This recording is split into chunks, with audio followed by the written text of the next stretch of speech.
বিএনপির অনেক নেতাকর্মী পদত্যাগ করছে। আচ্ছা, পদত্যাগ করা ইংরেজি কি? বাই দ্য ওয়ে, আমি বলছি, তার আগে বলে নিই, এই ভিডিওর মধ্যে আমি কিছু বার্তা দিব বিএনপির উদ্দেশ্যে। আমি বিশ্বাস করি বিএনপির হাই কমান্ডের কাছে এই বার্তাগুলো পৌঁছবে, ইনক্লুডিং তারেক রহমান সাহেব। পদত্যাগ করা ইংরেজি রিজাইন আমরা সবাই জানি, এছাড়াও আমরা বলতে পারি quit, step down, relinquish. যেমন so many BNP leaders quit yesterday, অনেকেই কিন্তু ছাত্রনেতা সহ কুইট করেছে, আমরা দেখেছি সংবাদপত্রে। আবার step down, doctor Faizul Haque step down from BNP, উনি বিএনপি থেকে স্টেপ ডাউন করেছে, আমি দেখলাম কয়েক জায়গায়। আবার রেলিন খুইশ, এটা মানে ফর্মালি চিঠি দিয়ে পদত্যাগ করা।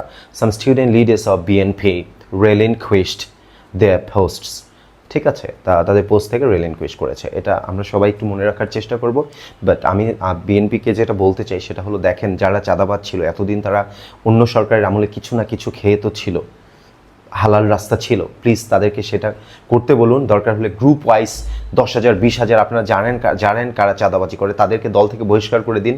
তারেক রহমানের আমি দৃষ্টি আকর্ষণ করছি, আপনারাই ক্ষমতায় আসবেন হোপফুলি। কিন্তু আমরা খুবই আতঙ্কের মধ্যে আছি। অনেকে বলছে যে ক্ষমতায় আসার আগে ক্ষমতা থেকে চলে গেল। আমরা এরকম কিছু শুনতে চাই না। আমরা দেখতে চাই বাংলাদেশটা নিরাপদ।